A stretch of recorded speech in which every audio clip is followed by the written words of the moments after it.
कौन करता है संविधान से नफरत? जो बाबा साहेब की मूर्ति तोड़ता है। कौन करता है संविधान से नफरत? जो कहता है संविधान कॉपी पेस्ट है। और कौन बाबा साहेब का अपमान करता है? हम सब जानते हैं, उसी को हम लोग मनुवादी कहते हैं। संविधान नहीं, आरक्षण खत्म करना चाहता है। क्यों? ये आदमी को जेल होना चाहिए था, जेल में होना चाहिए था ये मुन्ना शुक्ला। इसको आप संसद भेजेंगे? ये घोर मनुवादी और जातिवादी आदमी है। और जमाना गया जब हमारे बाप दादा डरते थे। हम लोग संविधान मानने वाले लोग हैं, इनके बाप से भी नहीं डरते हैं। और ये हमारे जाति बताता है। मैंने सोचा मैं वैशाली का आदमी, वैशाली में पैदा हुआ, पूरा देश में मैं ज्ञान देता हूं, और मेरे जिला में जातिवादी चुनाव लड़के संसद आएगा, मैं उसको संसद ना जाए इसलिए आपके बीच आया हूं चुनाव लड़ने। ये हमको मानना नहीं चाहता है, ये चाहता है कि हम मजदूर बने रहें। इनको आप सब्जी बेचो, ठेला चलाओ, रिक्शा चलाओ, इनके खेत में मजदूरी करो, इनका टॉयलेट साफ करो, आधा पेट खाओ, अपने बच्चों को पढ़ाओ। बहुत मजदूरी किए हम लोग। मजदूरी करने से अमीर होता तो हमारे बाप दादा रिक्शा चला के, ठेला चला के मर गए, अमीर हो जाते। बिजनेस करेंगे, जज बनना है, डीएमएसपी बनना है, पत्रकार बनना है, और इस सब का रास्ता खुलता है पढ़ाई लिखाई से। बाबा साहब ने हमको रास्ता बताया है, संविधान दिया है। अब ये लड़ाई आपको लड़नी पड़ेगी, हर घर से सचेत होना पड़ेगा। अब बाबा साहब नहीं आने वाले हैं। बाबा साहब का विचार है, बाबा साहब का बताया रास्ता है, और बाबा साहब का संविधान है। और वो संविधान तभी बचेगा जब आप वोट का सही इस्तेमाल करेंगे। तो आप सब लोगों को जय भीम, जय भीम। बाबा साहेब अमर रहें, बाबा साहेब अमर रहें। ज्यादा समय नहीं लूंगा आप लोग का, 5 से 10 मिनट। हम सब जानते हैं कि इस देश में जाति के नाम पर क्या क्या हुआ। हम सब जानते हैं कि कौन लोग थे जिन्होंने हमें नीच कहा, हमें पढ़ने लिखने से रोका, मनुस्मृति लागू किया, और जातिवाद के नाम पर हमारे साथ सब जुल्म हुए। हांडी लटकाई गई, झाड़ू बांधे गए, पढ़ने नहीं दिया गया, बिजनेस नहीं, संपत्ति नहीं। लेकिन हम वो सब भूलना चाहते हैं। पिछली बात भूल जाइए। जब से, चूंकि बाबा साहब की जयंती भी है, बाबा साहब का जब से संविधान लागू हुआ, और जब हमको एक वोट का अधिकार है, और अब जब सबको सबका बराबर का अधिकार है, तो क्या अब भी कोई हमारा शोषण करेगा तो हम चुप रहेंगे? मनुस्मृति था तो बर्दाश्त हो, चलिए उसका। लेकिन जब संविधान लागू है, और आज भी यही हो रहा है। आज भी इस देश का बहुजन समाज एक एफआईआर नहीं लिखा पाता है। आज भी इस देश का बहुजन समाज मीडिया में संपादक नहीं है। 75 साल बाद 3 दलित समाज के लोग जज बने हैं, लेकिन वहां कोई कुर्मी, कुशवाहा, यादव नहीं है, कोई जाट नहीं है, गुर्जर नहीं है सुप्रीम कोर्ट में वकील। आज हम लोग की स्थिति ये है कि वोट के समय लोग हमारा पैर छूने आता है, पैर धोता है, और चुनाव जीत के जाता है तो संविधान खत्म करने की बात करता है। अभी हल्ला चल रहा है दिल्ली में कि संविधान खत्म करने वाला है बीजेपी वाला। लेकिन आपको लगता है कि संविधान से नफरत खाली बीजेपी करती है? कौन करता है संविधान से नफरत? जो बाबा साहेब की मूर्ति तोड़ता है। कौन करता है संविधान से नफरत? जो कहता है संविधान कॉपी पेस्ट है। और कौन बाबा साहब का अपमान करता है? हम सब जानते हैं, उसी को हम लोग मनुवादी कहते हैं, जो न संविधान मानता है। और सबसे बड़ी विडंबना है, सोचिए, जो लोग जाति के नाम पर मजा लिए, आज जब संविधान में जाति खत्म हो गई, और बाबा साहब ने शोषित, वंचित और पीड़ित को, जिसके साथ छुआछूत हुआ था, उसको संविधान में थोड़ा सा अधिकार दे दिया, आरक्षण, तो पेट में मरोड़ होता है। दरअसल ये लोग आरक्षण नहीं खत्म, संविधान नहीं, आरक्षण खत्म करना चाहता है। क्यों? क्योंकि आप कलेक्टर एसपी न बन पाए, डीएम सीएम न बन पाए। इसलिए मान्यवर साहब ने कहा था कि वोट से लेंगे सीएम पीएम, और आरक्षण से लेंगे एसपी डीएम। वोट हमारा, राज तुम्हारा नहीं चलेगा, नहीं चलेगा। तो बाबा साहब का जो सबसे बड़ा ब्रह्मास्त्र है ना, जो सबसे बड़ा हथियार है हम बहुजनों का, वो वोट का हथियार है। वोट न होता तो ये लोग हमसे पैर धोने ना आता। 90% हमारी आबादी है, बिहार में जनगणना हुआ है। 100 में 90 सांसद हमारे होने चाहिए, चाहे पार्टी कोई हो।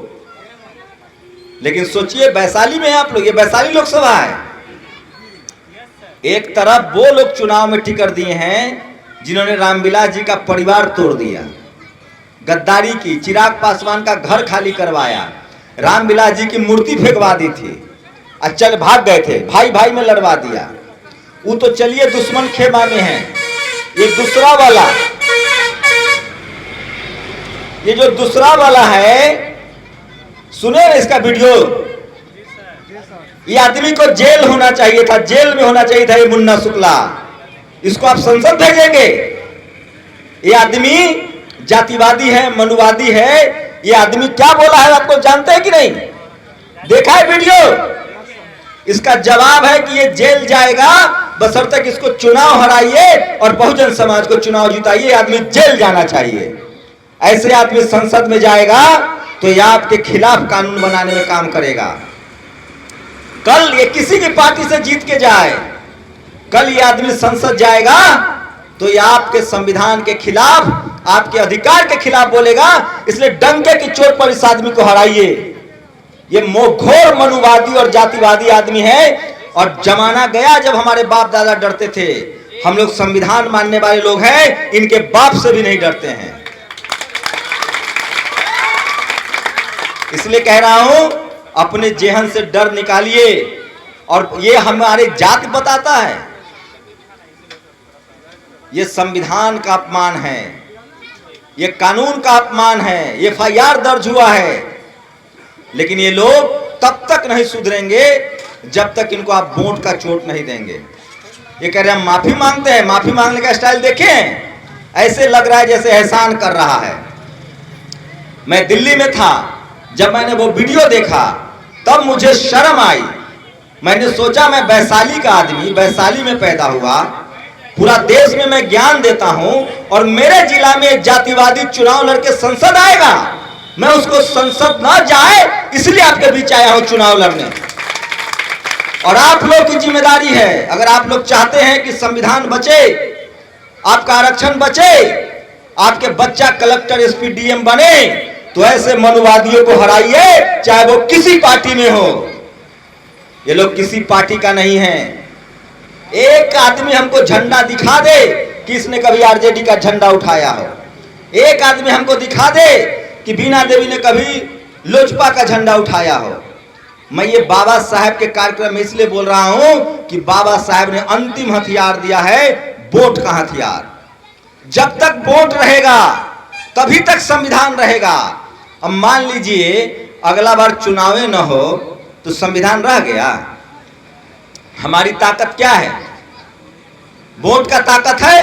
राजा का वोट, अंबानी का वोट, अडानी का वोट, टाटा बिरला का वोट और हमारा वोट एक बराबर है, एक वोट। और उसी वोट से हमारे बच्चों का भविष्य बनेगा। अगर आपके बच्चों, ये लोग जानते हैं क्या चाहता है? ये हमको मारना नहीं चाहता है, ये हमको मारना नहीं चाहता है। ये चाहता है कि हम मजदूर बने रहें। इनको आप सब्जी बेचो, ठेला चलाओ, रिक्शा चलाओ, इनके खेत में मजदूरी करो, इनका टॉयलेट साफ करो, इनका डोली उठाओ, गाड़ी चलाओ। ये आपको कहेंगे बाबू, भैया, खाना खा लो। लेकिन उसी दिन इनके पेट में दर्द होता है जब आपका बेटा, आप कहिए इसको कि मेरा बेटा कलेक्टर का एग्जाम देने जा रहा है, SP बनना चाहता है, DM बनना चाहता है। पता है क्या कहेगा? पगला गए लोग बेटवा, पढ़ेबे तब पागल हो जाता। सुने ना, गांव में कहता था ना कि पढ़वे तब पागल हो जाए। ये साजिश है मेरे भाइयों। अपने बच्चों को संत गाडगे ने कहा है, आधा पेट खाओ, अपने बच्चों को पढ़ाओ। बहुत मजदूरी किए हम लोग। मजदूरी करने से अमीर होता तो हमारे बाप दादा रिक्शा चला के, ठेला चला के मर गए, अमीर हो जाते। हम बनेंगे अमीर पढ़ाई से, लिखाई से, बिजनेस से, खेल से। IPL खेलेंगे, बिजनेस करेंगे, जज बनना है, DM SP बनना है, पत्रकार बनना है और इस सब का रास्ता खुलता है पढ़ाई लिखाई से, और इस सब की चाबी संसद में है। आज नौकरियां खत्म कर दी गई क्योंकि दलित पिछड़े अल्पसंख्यक नौकरी कर रहे थे, सरकारी नौकरियां मिल रही थी, इसलिए लोग प्राइवेट कर दिया नौकरियों को। सरकारी कंपनियों में टेल्को, टिस्को, टाटा, सब कंपनियां जो बड़ी बड़ी कंपनियां थी, एयर इंडिया, हमारे लोगों को LIC, बैंक, रिजर्व बैंक, जितना सरकारी बैंक था सब में नौकरियां मिलती थी। आज हमारा बच्चा मजदूर बनने के लिए मजबूर है। सरकारी स्कूल बंद कर रहा है भाई, सरकारी स्कूल बंद करो, सरकारी अस्पताल बंद करो। आप बताइए आपका फ्यूचर क्या है? अब बाबा साहब आएंगे। बाबा साहब ने हमको रास्ता बताया है, संविधान दिया है। अब ये लड़ाई आपको लड़नी पड़ेगी, हर घर से सचेत होना पड़ेगा। अब बाबा साहब नहीं आने वाले हैं, बाबा साहब का विचार है, बाबा साहब का बताया रास्ता है, और बाबा साहब का संविधान है। और वो संविधान तभी बचेगा जब आप वोट का सही इस्तेमाल करेंगे। और जिस आदमी के दिमाग में जातिवाद बैठा हुआ है वो हमारे लिए सोचेगा। आप सोचिए, जो 100 करोड़ 50 करोड़ में टिकट ला रहा है, जो 200 करोड़ 50 करोड़ चुनाव में खर्चा करेगा, वो बाद में कमाएगा कि सेवा करेगा? क्या करेगा? इसलिए 30 दिन, ये 2024 का चुनाव इस देश में बहुजन के लिए बहुत जरूरी है और वैशाली के लिए बहुत जरूरी है। 75 साल से यहाँ रोटी जल गया, कोई संसद नहीं गया है, इसलिए इस बार किसी दलित पिछड़े को संसद भेजिए, नहीं तो इस बार संविधान भी खतरे में है। और वैशाली जहां भगवान बुद्ध की धरती है, सबसे ज्यादा वर्षावास किया है, सम्राट अशोक की धरती है, ये वैशाली भगवान महावीर की धरती है, ये वैशाली लोकतंत्र की जननी है, जहां से लोकतंत्र शुरू हुआ है। हम गुलाम होंगे, और ऐसे जातिवादियों को जेल भेजिए, और किसी से डरने की जरूरत नहीं है। ये हमारा संवैधानिक अधिकार है कि जो हमको गाली देगा, जाति सूचक शब्द कहेगा, हम उसके खिलाफ केस दर्ज कराएंगे। और मैं दोस्तों बहुत सीरियस बात कह रहा हूं,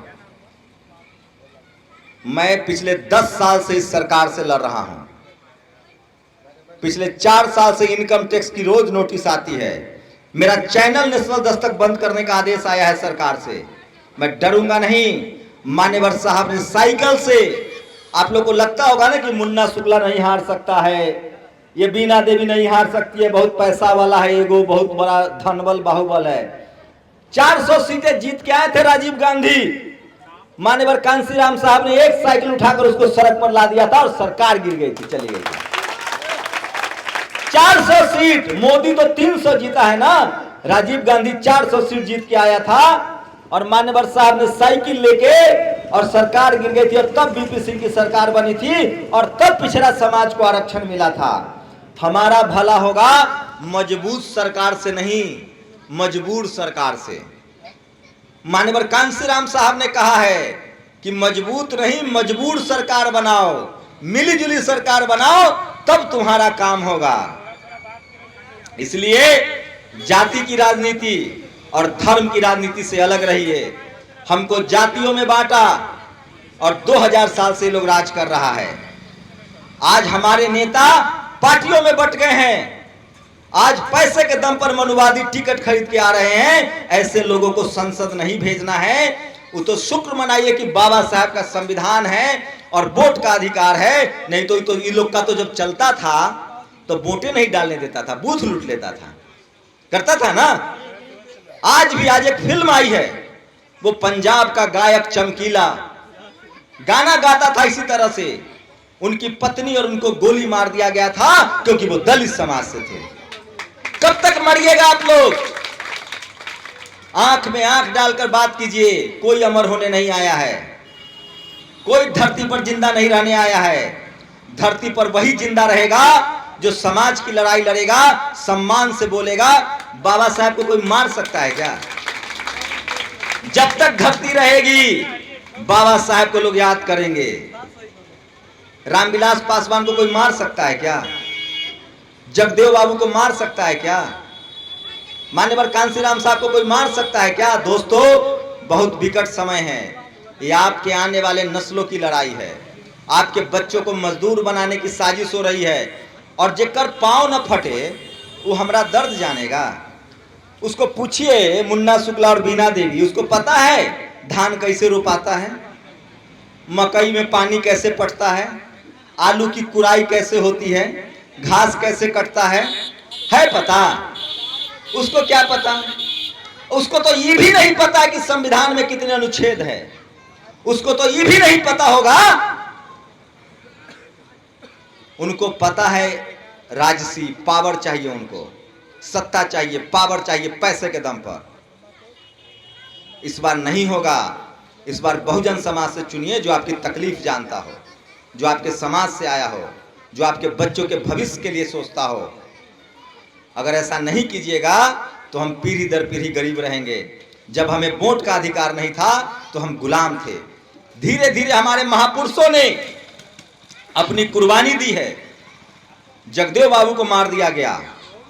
जननायक कर्पूरी ठाकुर को गाली देते थे जब आरक्षण लागू किया। मान्यवर कांसीराम साहब को, आज बहन जी को ये लोग भ्रष्टाचारी कहता है। सोचिए, ये लोग मनरेगा में मजदूरी करता है। और ये टीवी अखबार वाला से सावधान रहिए। दिन भर टीवी देखते हैं, ये दिन भर झूठ फैलाता है। टीवी में एगो दलित पिछड़ा हमारा आपका बच्चा नहीं है। ये सब मनुवादियों का औजार है, उससे सावधान रहिए। बिल्कुल टीवी मत देखिए, अखबार मत पढ़िए। अब सोशल मीडिया है, बाबा साहब की किताब पढ़िए, बहुत जरूरी है। आप सबको राजनीति करनी पड़ेगी, नहीं तो आपका अधिकार छीना जा रहा है। आपके बच्चे पीढ़ी दर पीढ़ी मजदूर रह जाएंगे। और हमारे पास न जमीन है न बिजनेस है। एक सरकारी नौकरी की उम्मीद थी, एक संविधान में आरक्षण की उम्मीद थी, ये लोग उसको भी खत्म कर रहा है। आप बताइए, कल संविधान बचाने की बात होगी और संविधान खत्म करने की बात होगी तो मुन्ना शुक्ला किसके साथ जाएगा? खत्म करेगा या बचाएगा?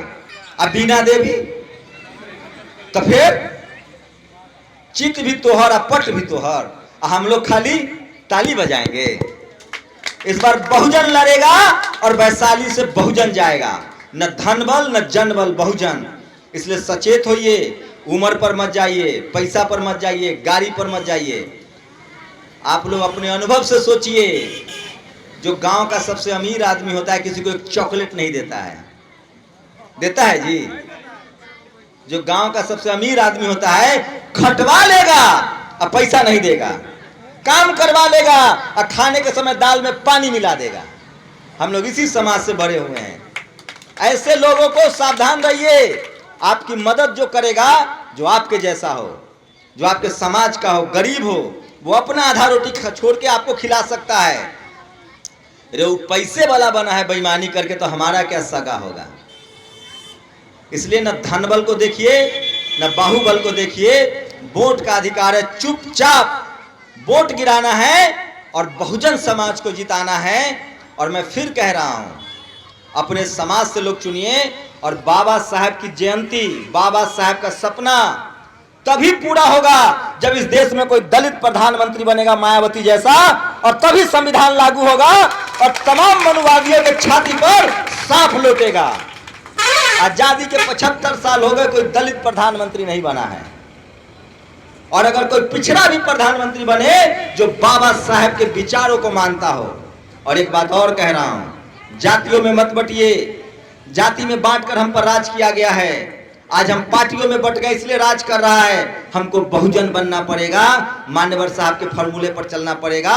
और दलित, पिछड़ा, आदिवासी, अल्पसंख्यक सब एकजुट हो जाइए और इस बार वैशाली को आजाद कराइए और इन मनुवादी को घर भेजिए, तभी बाबा साहब का संविधान बचेगा। अब बाबा साहब क्या कहते हैं? कहां चलो, कहां चलो? तो सबको राजनीति करनी पड़ेगी। और वोट का चोट दीजिए इनको, वोट का चोट। यही सॉल्यूशन है इनका। डरना उड़ना नहीं है किसी से। वोट में वो ताकत है, वोट के चोट से तो बढ़िया बढ़िया। अब राजा रानी के पेट से पैदा नहीं होगा, बाबा साहब ने ऑपरेशन कर दिया है। अब राजा पैदा होता है वोट से। तो वोट केकरा है? सबसे ज्यादा वोट केकरा है? दलित, पिछड़ा, अल्पसंख्यक के वोट है। तब वोट हमारा राज तोहर, ऐसा न चलते। तो इस बार बहुत सोच समझ के वोट कीजिएगा। 29 तारीख के बाद आपको पता चल जाएगा कि बहुजन समाज का ये बेटा आपके सामने चुनाव लड़ने आया है और तब बाबा साहब का संविधान भी बचेगा। 10 साल से मोदी से लड़ रहे और अमित शाह से, अरे उससे नहीं डरे। दिल्ली में संसद भवन के बगल में बैठ के केस झेल रहे हैं, नोटिस झेल रहे हैं, तुमसे नहीं डरे तो ये छोटका छोटका से कौन डरता है भाई। और ये लोग संविधान से नफरत करते हैं, बाबा साहेब से नफरत करते हैं। ये लोग कहता है क्या, बाबा साहब दलितों के नेता है। अरे बाबा साहब ने तो इस देश में सबकी बहन बेटी को अधिकार दिया। अरे बाबा साहब ने तो पशु पक्षी को अधिकार दिया। अरे बाबा साहब ने तो इस देश को मजबूत बनाया। इसलिए मैं कह रहा हूं दोस्तों, आप लोग के दिमाग में भरा जाता है कि मायावती भ्रष्ट है, लालू भ्रष्ट है, करपुट आपके नेताओं को बदनाम किया जाता है। इन मनुवादियों से सावधान रहिए। जो आपको चपरासी नहीं बनने देना चाहता है वो चीफ मिनिस्टर बनाएगा। इसलिए ये जाति प्रधान देश है, यहाँ जाति देख के सारा काम होता है। इसलिए आप लोग अपने वोट का वैल्यू समझिए और अपना पार्टनर चुनिए। दलित, पिछड़ा, आदिवासी, अल्पसंख्यक एक होइए और संसद में बहुजन को भेजिए और बहुजन आपके हक अधिकार को लड़ेगा जो इस दर्द को जानता है। ये लोग पैसा के दम पर टिकट लेके आता है, ये लोग पैसा के दम पर टिकट लेके आएगा और 100 करोड़ लगाएगा और 500 करोड़ कमाएगा और हम लोग खेला देखते रहेंगे। अभी खेला नहीं चलेगा। पिछले 10 साल से पूरे देश के 50 करोड़ लोगों को जागरूक किया है और आगे भी वैशाली के लोग इस बार खेल पलटे तो पलटेंगे ना। खेल बचाना है ना, बाबा साहब का संविधान, आरक्षण बचाना है ना, सरकारी नौकरी बचानी है ना, और ये जो जातिवादी गुंडा घूम रहा है मनुवादी, इसको जेल भेजना है ना। तो वैशाली में इस बार बहुजन चलेगा। जय भीम, जय भीम। बाबा साहेब अमर रहे, बाबा साहेब अमर रहे।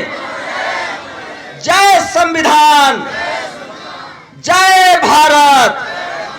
शुक्रिया। नेशनल दस्तक की आपसे गुजारिश है कि अगर इसको बचाना चाहते हैं तो नेशनल दस्तक को सब्सक्राइब करने के लिए रेड कलर के सब्सक्राइब बटन को दबाएं, फिर बेल आइकन की घंटी दबाएं। नेशनल दस्तक को बचाने के लिए बहुत जरूरी है कि हर खबर को शेयर करें, लाइक करें, कमेंट जरूर करें।